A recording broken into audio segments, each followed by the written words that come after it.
Hello and welcome to the Breaking Bitcoin Market Update. It is, of course, Monday, November 22nd, 2021. Welcome back, everybody. It's exciting to be back for another week in the crypto markets. A never boring day out here, it seems. Bitcoin took another run at 60K over the weekend and got promptly smacked back down at 60K, looking like an ever stronger level of resistance overhead. Are we breaking into a new bearish trend, or is there some hope for reversal? Are the Moon Boys, including some that are predicting 80, 100K by end of month? It's only less than, well, about a week to go in the month. Are we really going to make it there? That is one of the questions we're going to attempt to tackle today. And of course, we got one of our lead analysts on the scene to provide some much needed insight into all things charts, technical analysis, markets, you name it. Alexander Pearson is here. Big shout outs. Alex, my man, how are you this afternoon? How was your weekend? I'm well. Thank you. My weekend was pretty good. I'm back in Florida. So I saw some friends. Those of you who don't know, I'm in Florida to attend my mom's memorial service. I see. All that stuff. So Welcome. yeah, things are about as good as they could be. All right, I didn't know you were. It's good to see the family. I didn't know you were in Florida. Good to know. Good to know. All right, Alex, kicking it in Florida. Let's see how we make out for today's show. You know how it goes, guys. 90 minutes in store for you today. We're going to get into the news first. We got a couple news items to cover before, of course, we get into the bubbles. We'll quickly check in on the alts. Kind of ugly out here, but there's a few coins bucking the trend. It's going to be fun to check in on the alts today. Of course, we're also going to shout out the audience, and then we're going to get into the daily scan. Alex will bring you his examination of the charts in about 30 minutes. And, of course, in the latter half of the show, we're going to get into your requests. That's right. So get those requests in, guys. Get to those in a few minutes. Should probably knock out a few, but we'll see how we do. Alex is on a tight timetable today. Be on the count that he's in Florida. I know he's got family dropping by, so we might wrap the show abruptly if that's the case. So just a little forewarning. With that said, I will try to speed through this next segment to leave some more time for Alex to get into his news or his analysis. With that said, let's go ahead and get right into it. First bit of news today comes from Crypto Briefing. Actually, I just want to lead with the headline, guys. Bitcoin and Ethereum hitting critical resistance. They got a significant resistance level to break overhead. Bitcoin, we're thinking 60K, 4,500 for Ethereum. Will we get over it? Not going to mention much more because, the TA comes in a few minutes. Let's go ahead and get into one of the next topics here. Blockworks reports that Jerome Powell is securing another term as inflation persists. President Joe Biden renominated the Federal Reserve Chair, providing policy continuity, they say, while Powell's chief rival, Lael Bernard, will take on the vice chair spot. Interesting. Let's have a look. Jerome Powell, whose four-year term expires in February and who led the Federal Reserve through the COVID crisis, has been nominated for a second term. President Joe Biden announced Monday morning. Prior to the announcement, there was speculation that federal governor Lael Bernard might not be selected to lead the central bank. However, President Biden instead selected Bernard as the vice chair of the board of governors. Both nominations will now head for the Senate for their approval. Let's see here. And here's a little statement from Mr. Biden, or yes, President Biden. While there's still more to be done, we've made remarkable progress over the last 10 months in getting America back to work and getting our economy moving forward again. I'm confident Chair Powell and Dr. Bernard's focus on keeping inflation low, prices stable, and delivering full employment will make our economy stronger than ever before. All right, empty platitudes coming from the president. Seems to have failed so far on this. Yet he's getting another shot at bat. Any thoughts, Alex? Well, it's gonna be hard for the economy to be the best economy ever if all those if we go into lockdown mandates and stuff. I don't know what Biden's smoking. Indeed. Well, yeah, it can't be both ways. It's like, we either focus on we'll see. Indeed, we'll see. Alex's connection a little breaky uppy. We'll see how it carries through the show. mostly make out what he's saying, of Sorry about course. that. No Yep. problem, guys. He is on his data plan, so he might be a little break-uppy, but I think we can mostly tell what he's saying. It's not that bad. Let's go ahead and get into one of the next pieces here. It comes from News BTC informing me of something called Bulls. The TikTok of crypto is growing in adoption. Bulls, the new app for sharing and earning videos. Or earning with videos on favorite crypto picks, has amassed nearly 1 million influencers. Let's see here. Within 4 weeks of release, top creators including the following. Never heard of any of these people.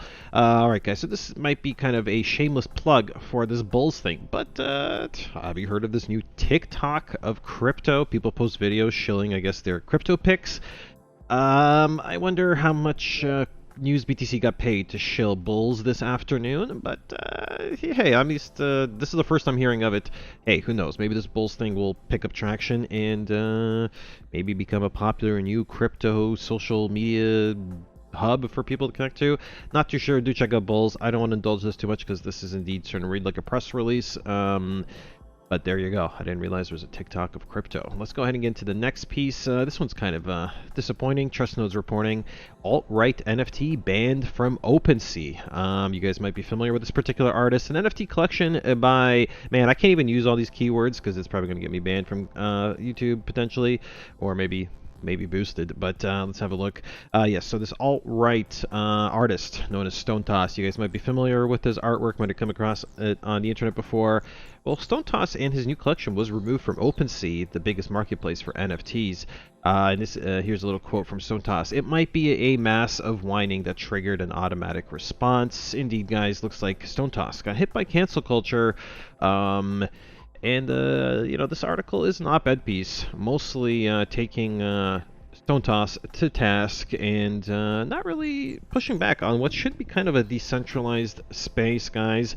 I understand that OpenSea might have like discretion and editorial policy. They might have a term of service that says you can't upload, maybe explicit content, that kind of thing, right? Anything too spicy probably can't go on OpenSea. I understand that. But I mean, I took a look at Stone Toss's collection. If you guys take a look down here, this is a little preview, and none of this looks egregiously spicy, right, in the flair of Stone Toss.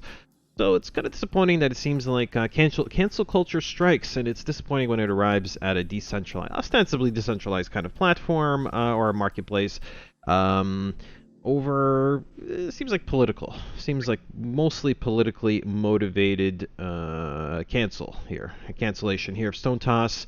It's sad to see, but they're even teasing opening up their own alternative to this whole debacle. Has motivated the Stone Toss community to potentially pursue their own more open OpenSea? Yes, more open OpenSea. Go figure. With that said, guys, I will leave the link below to this. This is an extensive op-ed piece. I just wanted to mention that, it goes to show you that even in the crypto space, you can still get canceled. And yes, Feelings on the topic, but yeah, you have anything to add, Alex? Yep, we hear you. What do you think? oh no, I've got feelings on the topic, but I agree with you. Let's not YouTube here. Let's just. Agreed. Not going to add much more to this piece. Probably a little too spicy of a topic anyway, but there you go. A little disappointing to see this coming from OpenSea. And then based on this op-ed piece, I know where TrustNodes sits in this whole culture war. With that said, let's go ahead and get into another topic or so. What do we got in the news? Fake Michael Saylor giveaway costs a Bitcoin user nearly 200,000. Oh, I hate hearing these stories.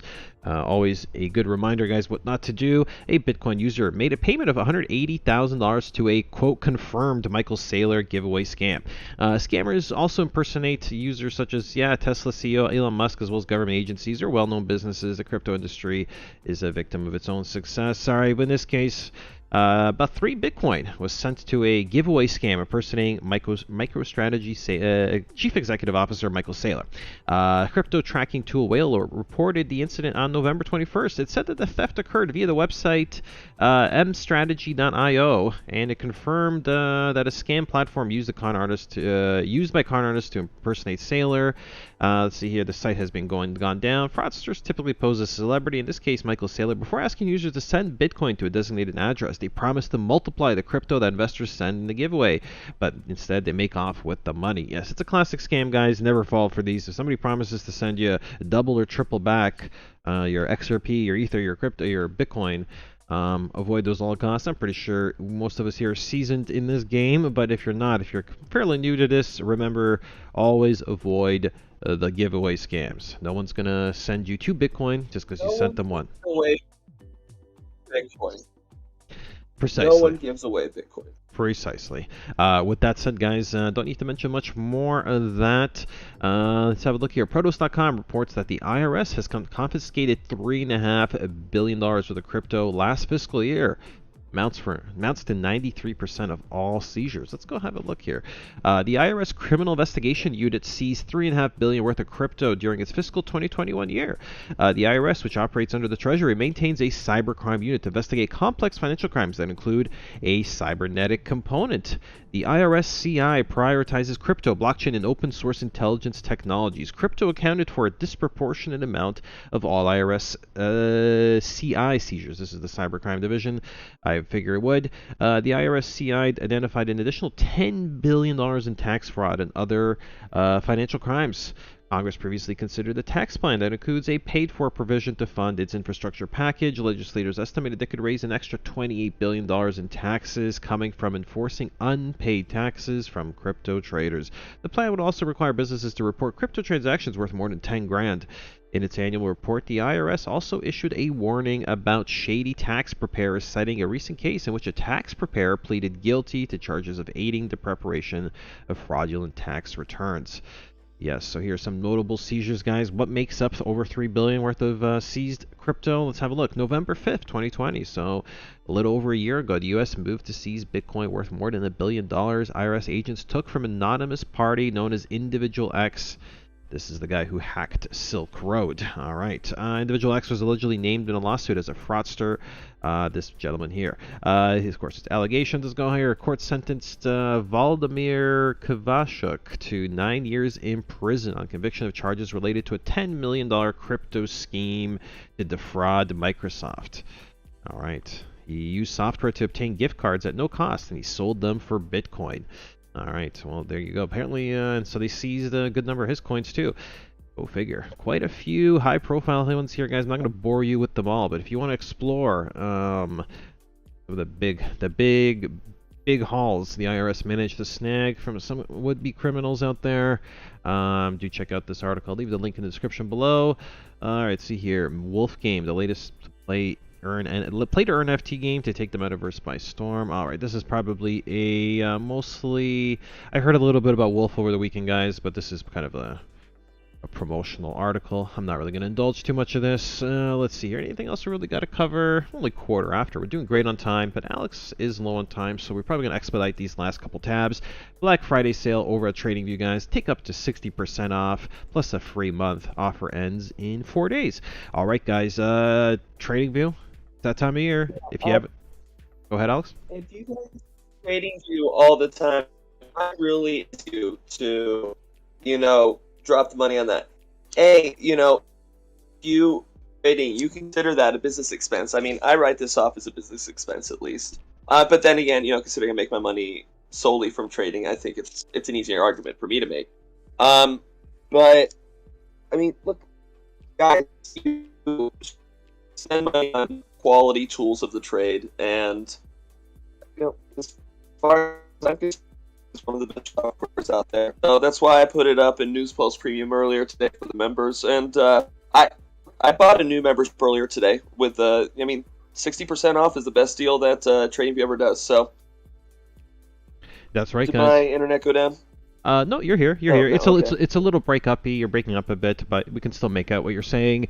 And indeed, guys, there's Alex giving you the heads up. The TradingView Black Friday sale is indeed a good time of year to lock in your annual TradingView subscription.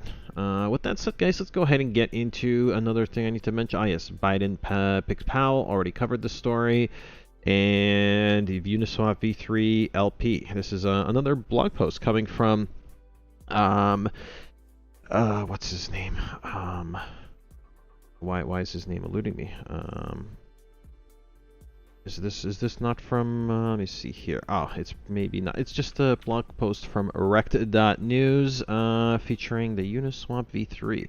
Not all rainbows and unicorns. Uniswap V3. A recent study suggests around 50% of Uniswap V3 LPs are losing money compared to just held their assets. When V3 was launched, Uniswap promised their LPs increased capital efficiency via the use of concentrated liquidity positions, but after 6 months of use, it appears the increased complexity and risk have left half of all liquidity providers losing out under the new system. All right, so this article dives into Uniswap V3, not quite the capital efficiency that was promised with this update. Apparently, even a portion of LPs are actually losing money. Man, this DeFi game ain't that easy. Farming these DeFi plantations sure is work. With that said, guys, that's it for the news today. We're gonna get into the next segment. Still at 60% would have been better off if they had just held their position or entered the liquidity in the first place. Just better to have just held. There you go, guys. Another instance where buy and hold apparently is the superior way to go. But shout outs to the DeFi farmers out there. With that said, let's go ahead and get into the next segment. Bubbles is next. What's going on in the alt space today? Let's give it a look-see. All right, mostly red as you'd expect. Got single-digit losers across the board, but let's take a look at some of the gainers today. Who's bucking the trend? XYM, yes, the symbol token is back with 16% to kind of lead today's bubbles. Kind of an obscure token. Let's look at something more familiar. Curve Finance up 13% today. AVAX, Avalanche, I think breaking into the top 10 spot on CoinMarketCap. AVAX is at $150. Damn, I think I have a few AVAXs locked away somewhere. I gotta go collect. Sand, yes, the Sand token is up 12%. What a remarkable run for the Sandbox token. Let's see here. Cosmos, Atom, up nearly 10% as well. And Biota is up another 10%. And we got some smaller gainers. CRO had an incredible run. It's currently at 72 cents. It blew through resistance over the weekend, setting new all-time highs. Damn, I'm kind of kicking myself. I sold a big chunk of my CRO at 56 cents. Here it is, pumping just a bit more. With that said, guys, kind of a mixed bag in the alt space today, and there you have it. Not a whole lot more to add on the alt front. Let's go ahead and get into the live chat. Who's kicking it with us this Monday afternoon? David Rice, first in the chat. Good afternoon, all. Up and down or sideways? Let's master the market. Well, you're in the right place for that. Max Welch over on YouTube. Big shout outs to you. Did you see the Microsoft today? No. Oh, did the Microsoft? Did some Microsoft stock do something interesting? Let me very briefly. MSFT and Microsoft Corp. Posted new all-time highs. Got sold into $350 Microsoft stock. We'll check in on that in a little bit. Shoutouts to Max Welch. Cavano Trades, howdy CC Peeps. Big shoutouts to Cavano Trades. Ola from BFlow, big shoutouts to you. Roman over on YouTube, big shoutouts. Cavano Trades, Sweet Canaries with us. Cavano Trades, Buddy gave his Bitcoin away, and that's not theft. In a sense, it's not, but you could say it's fraudulent, right? With that said, Cavano Trades, it's a scam, but dude, you should know better. Why would you send 3 Bitcoin to somebody? Mistakes are made every day, my friend. Sometimes greed. You make the biggest mistakes when you're, you're being greedy. Opportunity flashes by, you seize it, only to find out it was a huge mistake. 3.5 billion in crypto would give me a seizure too. That's one way to put it. Honestly, if you're doing that, you don't deserve them. Yeah, I guess in a sense, yes, this is pretty much a self-custody, personal responsibility matter. At the same time, it hurts. It hurts to lose it, and mistakes happen. And so I'm not sure if I'd say you don't deserve to have them. But yes, this is part of the game. Trading views well worth the price. Roman says, I'm shorted from 59,950. Well, good job, Roman. And Cavano Trades. Last comment of the day. Not too much comments in here. What's going on? Nothing from DLive. Is DLive down today? Is the chat not working? Something's not right. No DLive messages coming through. Very, very weird. But YouTube is coming to Twitch. Okay, well, my Restream chat app appears to not be forwarding anything else. But hey, it's just one of those days, guys. No big deal. I can always look at another window to look at your DLive comments. But that's it for today. In fact, well, maybe I'll go to that DLive now. What do you say? Guys, my apologies. Jonah Love the Show is with us. Mike Maker on DLive as well. Please send me the Bitcoin. I'll send you some, says Jonah. No chance. I'm losing faith in Ethereum, honestly. Others are doing things that ETH is trying to do, and so many big players are jumping ship. I can see why. Are we in the beginning of a big shift in Ethereum? I understand the fees are really weighing on people. Rhino TD's with us, and yeah, sorry guys if I missed Profit Bear. I feel your pain, Jack. I sold also at 56 and I moved it all to Bitcoin. Now that's still going down. Oof, that hurts. I sold into cash, but what can you do? With that said, guys, if I missed your comments, my apologies. Today's one of those days. Why is DLive all spastic and messing around with the comments? Yeah, I know. Something's up at DLive today. I sincerely apologize, guys. Technical gremlins seem to keep reoccurring. With that said, let's go ahead and get into the next scene. We have... yeah, the TA analysis. Today's daily look at the charts. Alex, I'm a little skeptical. Your connection's gonna be able to keep up with this, but hey, let's give it a shot. Alex, if you could go live, go 720, 15 frames if you can. Got to preserve all the bandwidth we can. All right, Alex just went live, guys. I'm going to be hopping in to that scene now. All right, currently looking good. See this screen, right? Yes, sir, I see it. The question now will be, will you be able to speak and broadcast your stream at the same time? I'll let you do your thing for the next 60 seconds, but then I'll interrupt you if it does get really, really choppy, all right? Guys, drop your requests and enjoy Alex's TA. I'll be back in a few minutes.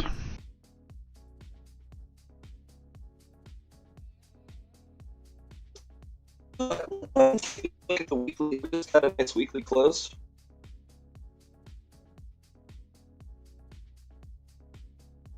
All right. So this is an interesting area of support here. Well, support and resistance. So previously, this was our area of resistance. When we topped out, we put in a newer high right here, kind of flushed out any potential shorts.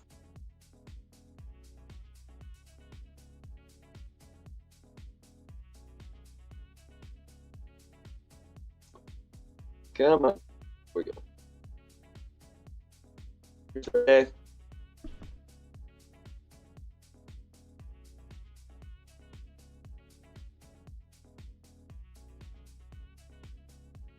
I'm looking at two things in this area.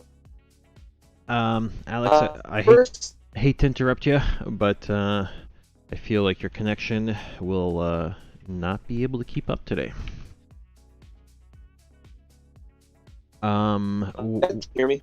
Yeah, I can hear you. But once you're screen sharing, I think you don't have enough bandwidth to do both. I would say disengage your screen share. Probably turn off your chart view. Yeah. And we might, maybe we'll just do an oral review of the chart for you. I don't know if that will be much use, guys. Maybe let's figure something out here. Too choppy, says myself. I figured that was the case, guys. It is indeed too choppy. Guys, the situation is just less than ideal. There's not much I can do to Indeed. He gave it a shot, guys. We do appreciate the effort. No hard feelings, Alex. I do understand. You are obviously on data. He is traveling, guys. Wish we could do more. Now, with that said, what can we do to kind of hold you over in the meantime, guys? I'd hate to throw the show right here, but sadly, I don't know if we'll have much choice. I don't know if you want to just spend like 2 minutes kind of just reviewing your thoughts. At least your voice comes through mostly not choppy. I don't know if you want to... Is there going to be much sense, guys? Do you want to hear Alex expound on his... very briefly on his analysis? No chart view? Alex, what do you think? I don't know if there's much to do, especially with no chart view to add, guys. I hate... I just don't see how I narrate... Yeah, I agree. Sorry. You guys also know I tend to say a lot of here and over here, and they'll be utterly useless without charts. Indeed. All right, well, we'll have to let it slide for today, guys. I sincerely apologize. We didn't get a very comprehensive Monday show in today, but you know how it goes. Sometimes the technical gremlins Cavano Straight says put the chart up. I mean, I can, guys, but it freezes, right? Like he gets just like his audio breaks up, his chart will break up for long stretches at a time.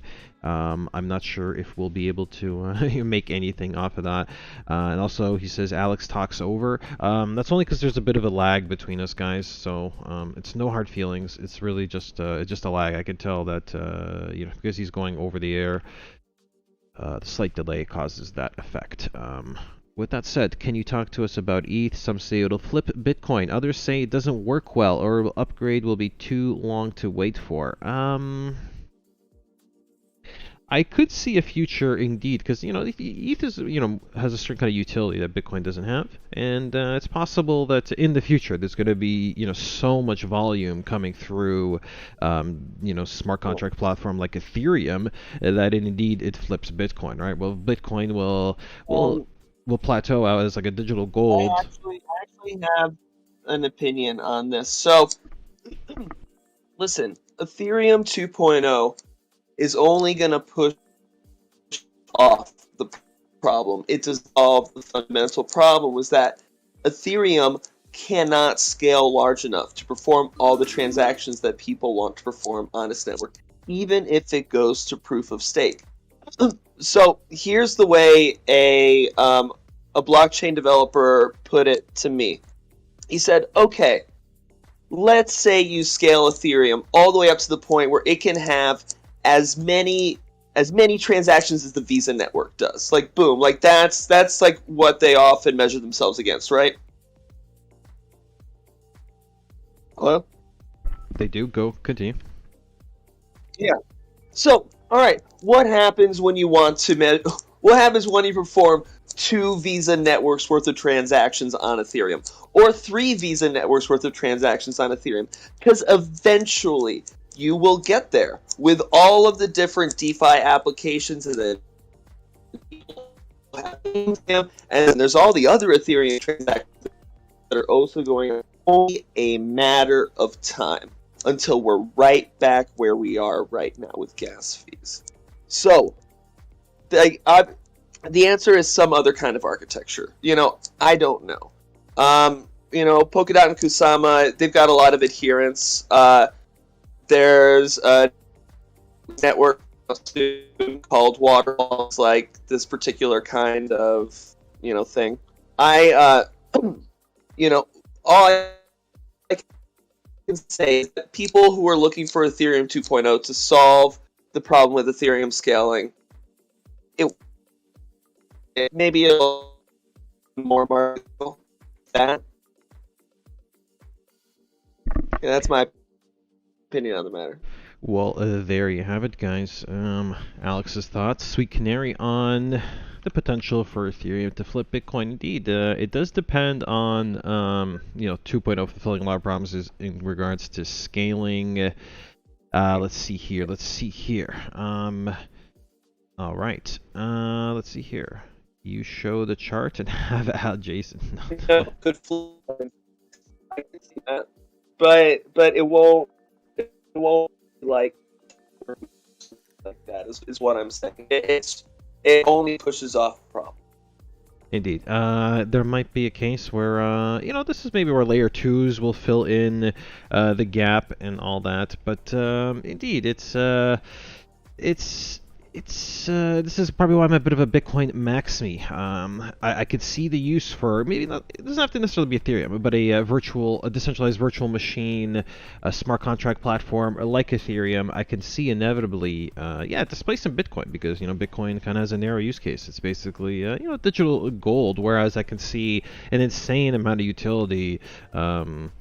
Through in a very sci-fi future where everything is executed on smart contracts on one big virtual machine smart contract cloud called Ethereum, or otherwise, I could see how that indeed could flip Bitcoin once so much volume goes through it. But as Alex pointed out, still so many technical hurdles to overcome. Will we ever get there? I guess that's the beauty of Bitcoin. major simplicity, and I guess much of it's already ironed out. With that said, let's see here. What else do I have to add? Let's go check the comments here. B-Flow, shoutouts to you. Somebody by the name of Navathenian, shoutouts to you. No way I can pronounce what I think, was it a Sri Lankan name? Very difficult name. Let's see here. What's up, Rico Suave? There's no Ricos up in here, but shoutouts to you guys. With that said, gentlemen, I'm sorry, ladies as well, this isn't quite the cracking crypto market update you wanted for a Monday, but alas, guys, you know, our analysts are on the move sometimes. Sometimes we can't do it all as much as we try to. Hey, we got you a little bit of news. We'll be back tomorrow. I think Jason will be on the air. So we'll return. We'll make up for today's episode, guys. My sincere apologies for a few technical delays, not being able to get through the whole show today. But hey, what can you do? I think it's better to rap than try to keep listening to Alex break up over the cell phone networks. Let's see here. GT Mark IV, shoutouts to you. Great explanations of Sweet Canary. Thank you. Navathene, cheers. Thank you, Mr. Navanethan Divabalavakaraja. Good luck pronouncing that one. What a challenge for today. But I think that's it, Alex. You don't mind rapping here, I presume. We're gonna go to the outro, guys. Yeah, I'm sorry, guys. I wish we could provide you a little bit more today, but we just can't. Indeed. If his audio and his connection were smooth, we certainly would. But I hate subjecting you guys to you know, poor quality connections. Hey, better than completely abandoning the show on a Monday, right? Gave you a little something to hold you over. Be sure to subscribe and check us out tomorrow. We'll be back for the Tuesday update. Much love, guys. Peace out.